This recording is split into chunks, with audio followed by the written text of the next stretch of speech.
Today we are going to study classification of microorganisms. आज आपण सूक्ष्मजीवांचे वर्गीकरण अभ्यासणार आहोत. Among the living organisms, microorganisms are largest in number. सर्व सजीवांमध्ये सूक्ष्मजीवांची संख्या जास्त आहे. And these microorganisms are classified into prokaryotics and eukaryotics. हे जे जीवाणू जे आहेत हे सूक्ष्मजीव सगळे प्रोकॅरियोटिक आणि यूकॅरियोटिकमध्ये यांचे वर्गीकरण केले जाते.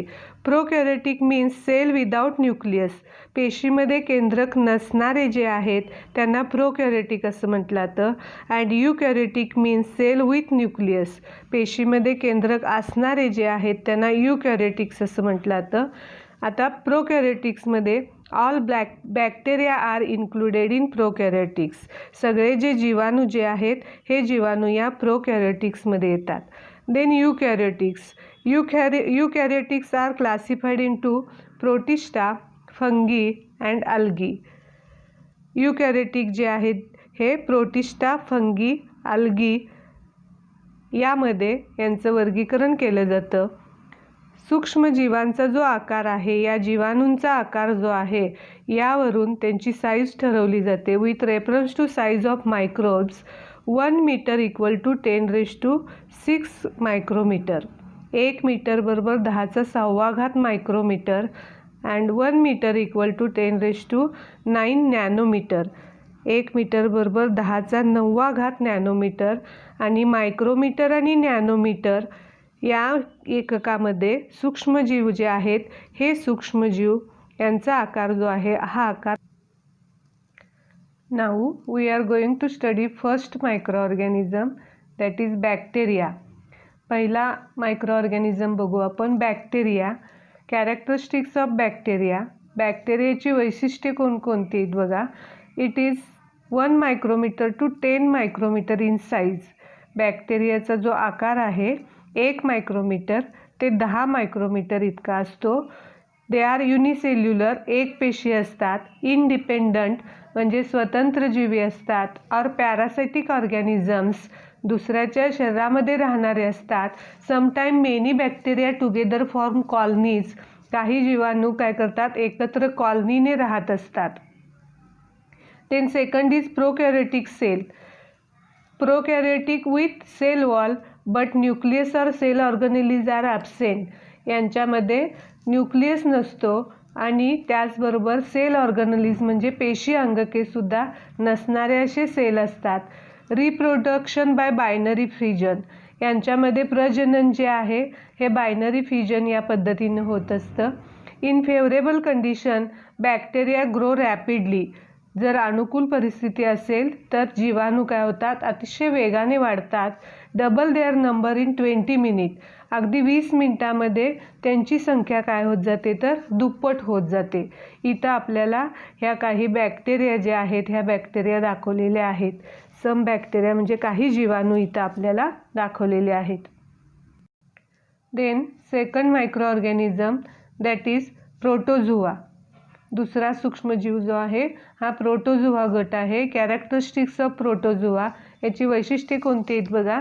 There size is approximately 200 micrometer. यांची साईज जी असते 200 मायक्रोमीटर इतकी असते. These protozoans are found in soil, fresh water and sea water. जमिनीमध्ये राहतात, खाऱ्या पाण्यामध्ये राहतात, त्याचबरोबर गोड्या पाण्यामध्ये राहतात. Some are found in the body of other organisms and R pathogenic. काही प्रोटोझुआ काय करत असतात तर दुसऱ्याच्या शरीरामध्ये राहतात, रोग निर्माण करणारे असतात. Some are unicellular and eukaryotic cell. एक पेशी असतात आणि यूकॅरियोटिक सेल म्हणजेच याच्यामध्ये न्यूक्लियस असतो. There is great variation in cell structure. त्यांच्या पेशी रचनेमध्ये सुद्धा आपल्याला बदल दिसून येतो. Organs of locomotion. हालचालीसाठी यांच्यामध्ये अवयव असतात. Modes of nutrition among protozoans. यांच्यामध्ये पोषणाच्या पद्धती ज्या असतात ह्या पद्धती वेगवेगळ्या असतात. These organisms reproduce by cell division. हे जे मायक्रो ऑर्गॅनिझम जे आहेत हे सिम्पल सेल डिव्हिजननं रिप्रोड्यूस होतात. यांच्यामध्ये एक्झाम्पल जे आहेत इथं एक एक्झाम्पल दाखवलेलं आहे पॅरामेशियम. हे एक एक्झाम्पल आहे. Amoeba, that is they are free living in dirty वॉटरमध्ये आढळून येत असतात. अँटामिबा हिस्टोलिटिका दे कॉजेस अमिबॉयसिस यासारखे आजार निर्माण करतात. देन प्लाझ्मोडियम व्हायवॉक्स मलेरिया निर्माण होतो ह्याच्यामुळे. अँड युग्लिना हे ॲटोट्रॉपिक असतात. अशा पद्धतीनं प्रोटोझोआचा हा गट आहे. This diagram is plasmodium protozoa. हा एक प्रकारचा प्रोटोझोआ प्लाझ्मोडियम आपल्याला दिसून येतो आकृतीमध्ये. देन फंगी यानंतरचा ग्रुप आहे fungi. Their size is approximately 10 micrometer to 100 micrometer. यांचा आकार कवकांचा आकार 10 मायक्रोमीटर ते 100 मायक्रोमीटर इतका असतो. They found on decaying organic matter म्हणजेच मृत शरीरावरती कुजलेल्या शरीरावरती हे वाढत असतात. त्याचबरोबर dead bodies of plant and animal वनस्पती आणि प्राण्यांची जी मृत शरीरे जी असतात त्याच्यावरती हे वाढतात. Therefore they are called saprotrophic म्हणून त्यांना सॅप्रोट्रॉपिक असं म्हटलं तर absorb their food from decaying organic matter. Decaying organic मॅटरमधून हे फूड ॲब्सॉर्ब करत असतात. Then they are eukaryotic. त्यांच्यामध्ये न्यूक्लियस असतो. सेलमध्ये न्यूक्लियस असतो. सम आर युनिसेल्युलर काही त्यातले एक पेशी असतात. सम आर व्हिजिबल एक पेशी असतात. काही त्यातले डोळ्यांनी दिसणारे असतात with naked eyes.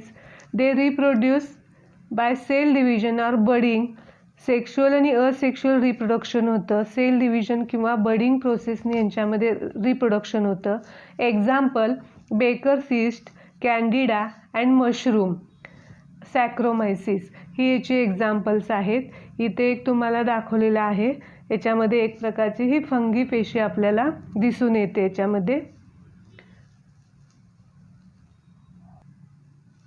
Then next group is algae. यानंतरचा पुढचा आहे अल्गी म्हणजे शैवाल.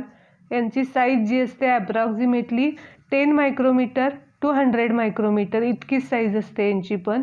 दे आर ॲक्वॅटिक. यांचे कॅरेक्टरिस्टिक्स कोणते आहेत तर हे काय आहेत तर ॲक्वॅटिक असतात म्हणजे पाण्यामध्ये राहणारे असतात. युकॅरियोटिक म्हणजेच यांच्या पेशीमध्ये न्यूक्लियस असतो. युनिसेल्युलर एक पेशी असतात. ॲटोट्रॉपिक ऑर्गॅनिझम्स. ॲटोट्रॉपिक ऑर्गॅनिझम्स म्हणजे काय तर स्वयंपोषी असतात. स्वतःचे अन्न स्वतः तयार करतात म्हणजेच प्रकाशसंश्लेषण क्रिया घडवून आणतात with the help of chloroplast present in the cell. त्यांच्या पेशीमध्ये काय असतो तर क्लोरोप्लास्ट असतो आणि त्यामुळे प्रकाशसंश्लेषण क्रिया घडवून आणतात. Example is chlorella chlamydomonas. याची उदाहरणं आहेत क्लोरेला आणि क्लॅमिडोमोनास. इथं जी डायग्रॅम जी आहे क्लोरेलाची ही डायग्रॅम आहे याच्यामध्ये.